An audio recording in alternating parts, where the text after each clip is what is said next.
Tuhan bersamamu.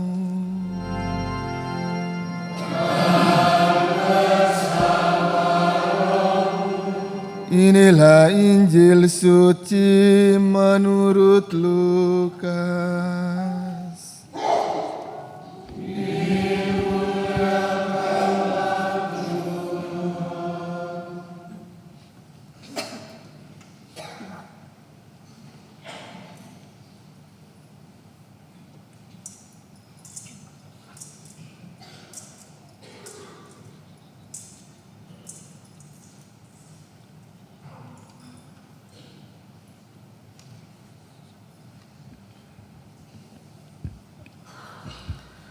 Pada suatu ketika orang berduyun-duyun mengikuti Yesus dalam perjalanannya. Sambil berpaling, Yesus berkata kepada mereka, "Jika seorang datang kepadaku dan ia tidak membenci bapanya, ibunya, istrinya, anak-anaknya, saudara-saudaranya laki-laki atau perempuan, bahkan nyawanya sendiri, ia tidak dapat menjadi muridku. Siapa saja yang tidak memanggul salibnya dan mengikuti aku, ia tidak dapat menjadi muridku. Sebab siapakah di antara kamu yang kalau mau membangun sebuah menara tidak duduk dahulu membuat anggaran biayanya? Apakah uangnya cukup untuk menyelesaikan pekerjaan itu? Supaya jika ia sudah meletakkan dasarnya dan tidak dapat menyelesaikannya, jangan-jangan semua orang yang melihatnya akan mengejek dia dan berkata, 'Orang itu mulai membangun, tetapi tidak sanggup menyelesaikan,' atau 'Raja manakah yang hendak berperang melawan raja lain, tidak duduk mempertimbangkan dahulu, apakah dengan 10.000 orang ia sanggup menghadapi musuh yang datang menyerang dengan 20.000 orang? Jika tidak, ia akan mengirim utusan selama musuh itu masih jauh untuk menanyakan syarat-syarat perdamaian. Demikianlah pula setiap orang di antara kamu yang tidak melepaskan diri dari segala miliknya, tidak dapat menjadi muridku." Demikianlah sabda Tuhan.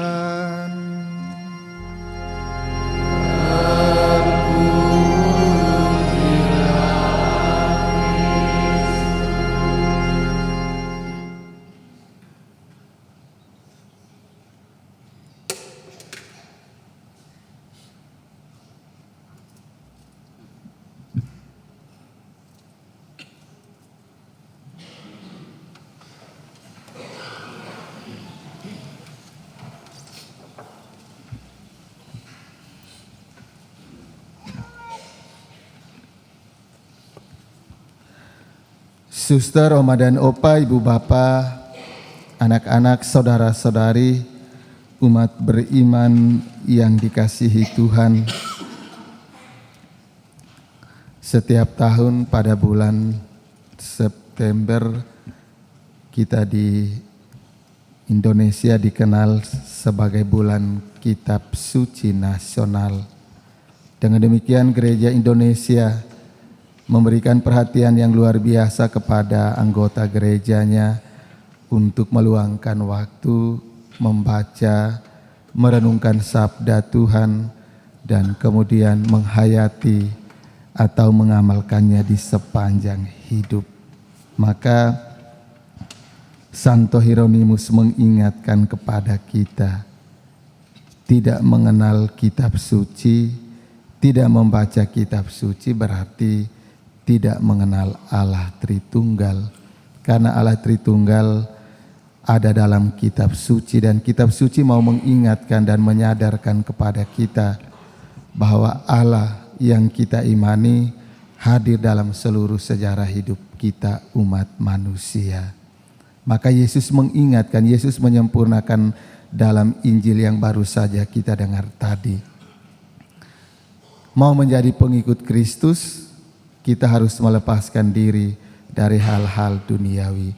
Rasul Paulus dalam bacaan kedua tadi dipenjarakan karena berjuang untuk memperkenalkan Allah Tritunggal dalam diri Yesus yang bangkit dari antara orang mati kepada banyak orang. Karya pewartaan Paulus menyebabkan ia dipenjara karena semakin banyak orang mengimani Allah Tritunggal dan orang-orang Farisi merasa tersaingi. Apa yang dialami Paulus seringkali terbalik dengan diri dan hidup kita. Paulus dipenjara karena karya pewartaan, tetapi seringkali kita memenjarakan hati dan hidup kita dalam harta yang kita miliki. Bakat dan talenta yang kita miliki, harta duniawi yang kita miliki seringkali memenjarakan kita, membuat kita tidak mampu untuk berjumpa dengan sesama kita yang lain karena kita dikurung dalam keegoisan dan cinta yang berlebihan akan harta duniawi yang kita miliki. Maka Tuhan Yesus mengingatkan kepada kita, ketika kita tidak mampu melepaskan diri dari harta duniawi, kita tidak mampu untuk menjadi pengikut Kristus yang setia dan seutuhnya. Maka kitab kebijaksanaan mengingatkan kita dalam bacaan pertama tadi, ketika kita merayakan Ekaristi Kudus, kita berjumpa dengan Allah Tritunggal. Perjumpaan kita dengan Allah Tritunggal memampukan kita untuk berjumpa juga dengan diri kita sendiri dan dengan sesama yang lain. Ketika kita mampu berjumpa dengan sesama kita yang lain dengan hati yang tulus ikhlas, disitulah hadir kerajaan Allah. Maka lewat ketiga bacaan suci hari ini, kerajaan Allah hadir ketika kita mampu melepaskan diri dari ikatan duniawi dan dengan bebas dan sepenuh hati berjumpa dengan sesama kita yang lain.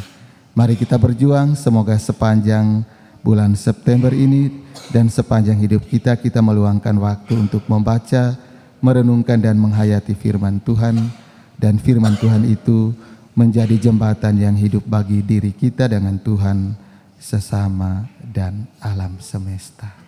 Semoga.